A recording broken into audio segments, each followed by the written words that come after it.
Hi guys, this is a video for APUS, and this is not a content video this time. This is just a video just to tell you about the changes in the AP test that I learned about a couple of days ago. It's going to be a big change in the way AP tests typically are.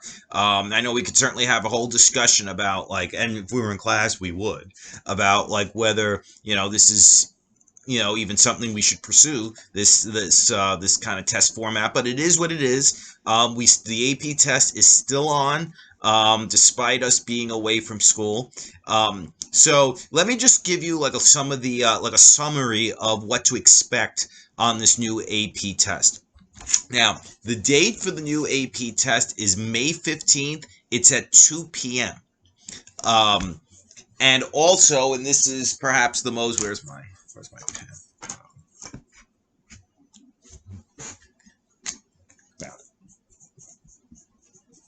It is online. So you're going to be taking the AP US test, at home. It can apparently be taken on any device, a computer, laptop, desktop, tablet, smartphone. So yeah, anything that gets access to the internet, apparently you can use to take the AP test.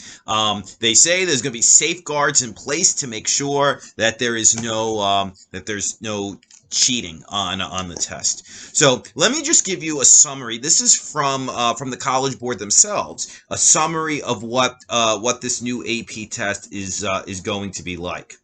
Okay, the exam will have one question.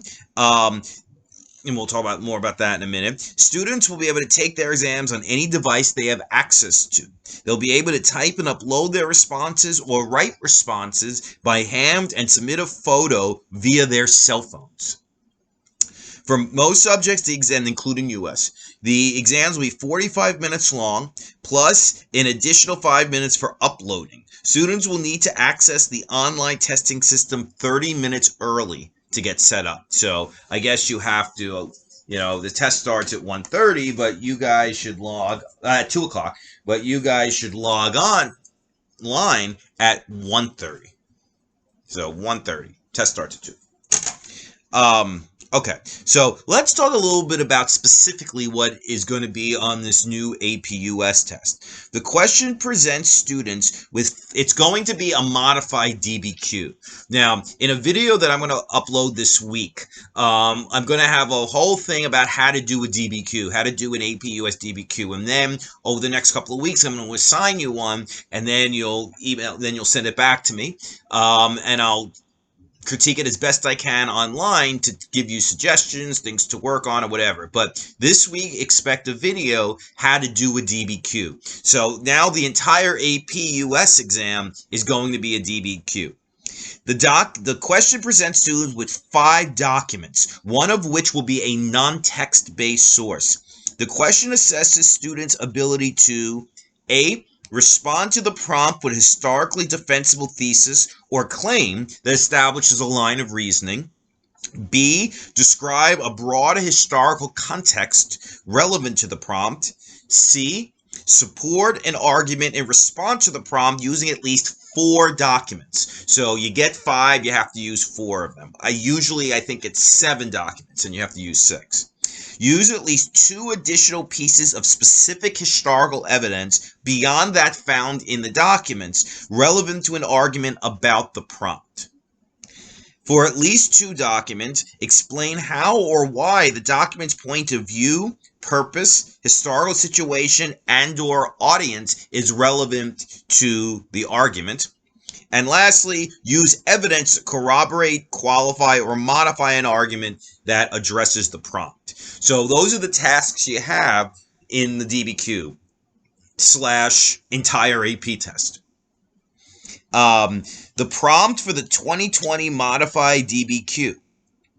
Okay, so another thing I want to read you.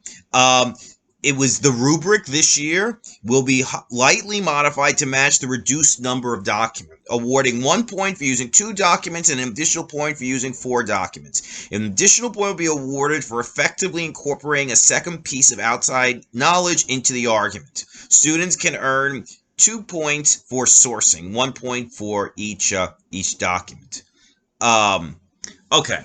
So basically, the entire AP US test this year, it's going to be May 15th, take at home, and it's going to be a modified DBQ. Now, just a watered down DBQ. Now, it would be helpful, of course, if we knew like what topic or at least what error the DBQ is going to address, but unfortunately, we don't know that. So what that means is that we are going to have to continue our review of previous material. Things that you learned in 9th and 10th grade. I really don't see any other way, because I was hoping that we could lighten the assignments because it's a modified test, but because we don't know what error it is, it could be literally anything from 9th or 10th grade, then I really do think we have to continue the review assignments. But I will keep in mind the circumstances, these very strange circumstances behind the AP test when I'm formulating the questions.